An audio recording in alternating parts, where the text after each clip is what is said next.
राधे राधे। शंभूक वध की कथा रामायण के उत्तरकांड से ली गई एक महत्वपूर्ण घटना है, जिसे लेकर अक्सर यह सवाल उठता है कि श्री राम ने शूद्र विरोधी मानसिकता के चलते शंभूक का वध किया। हालांकि इस कथा के विभिन्न पहलुओं और सनातन धर्म की मान्यताओं पर गहराई से विचार करने पर हमें स्पष्ट होता है कि इस वध के पीछे का कारण जातिगत विभाजन नहीं था, बल्कि उससे कहीं अधिक गहरे आध्यात्मिक और नैतिक कारण थे।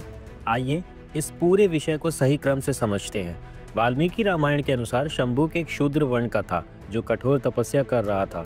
उसकी तपस्या का उद्देश्य स्वर्गलोक पर विजय प्राप्त करना और वहां देवताओं पर शासन करना बताया था। यह तपस्या साधारण तप नहीं थी, बल्कि एक अत्यंत कठोर तप थी, जिसमें शंभूक पेड़ से उल्टा लटककर तप कर रहा था। श्री राम जी से जब उन्होंने अपनी तपस्या का उद्देश्य बताया तो वह आध्यात्मिक उन्नति नहीं बल्कि स्वार्थ और अधर्म के लिए था। इस उद्देश्य ने ही इस तप को तामसी तप बना दिया। अगर शंभूक इस तप को पूरा कर लेता तो प्रकृति का संतुलन बिगड़ जाता और मानव जाति खतरे में आ जाती। सनातन धर्म में तप का एक महत्वपूर्ण स्थान है।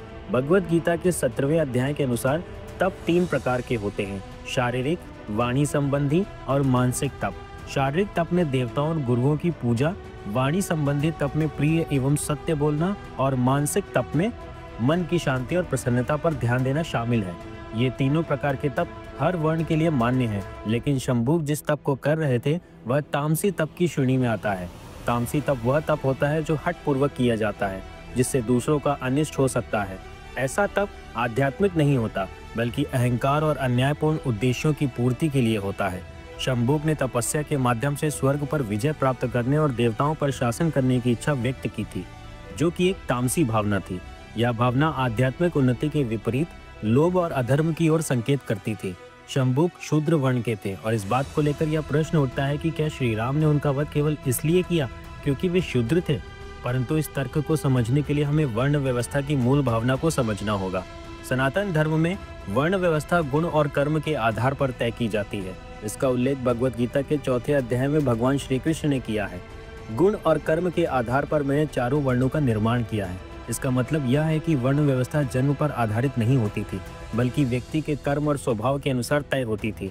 भगवान श्री राम का निर्णय जाति या वर्ण के आधार पर नहीं था। अगर ऐसा होता तो वह रावण का वध भी न करते, जो कि एक ब्राह्मण था।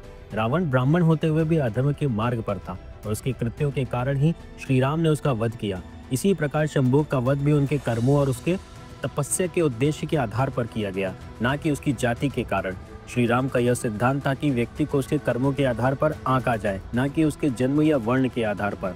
इस दृष्टिकोण से उन्होंने न केवल रावण का वध किया, बल्कि शबरी जैसी शूद्र महिला का सम्मान भी किया, जिनकी भक्ति सच्ची और निष्कलंक थी। अब यह बात स्पष्ट हो जाती है कि श्री राम ने शंभूक का वध उनके शूद्र होने के कारण नहीं किया, बल्कि उनके कर्मों और तपस्या के गलत उद्देश्य के कारण किया। जैसा कि भगवद गीता में बताया गया है, तामसी तप वह होता है जो हठ पूर्वक और अपने शरीर को कष्ट देकर किया जाता है, जिससे दूसरों का अनिष्ट हो। शंभूक का तप तामसी था और उसका उद्देश्य स्वार्थपूर्ण और अहंकार से भरा हुआ था। इसलिए श्री राम ने धर्म की रक्षा के लिए उसका वध किया। इस प्रकार यह कथा हमें यह सिखाती है कि समाज में निर्णय लेने का आधार व्यक्ति के कर्म और उसके कार्यों का उद्देश्य होना चाहिए, न कि उसकी जाति या सामाजिक स्थिति।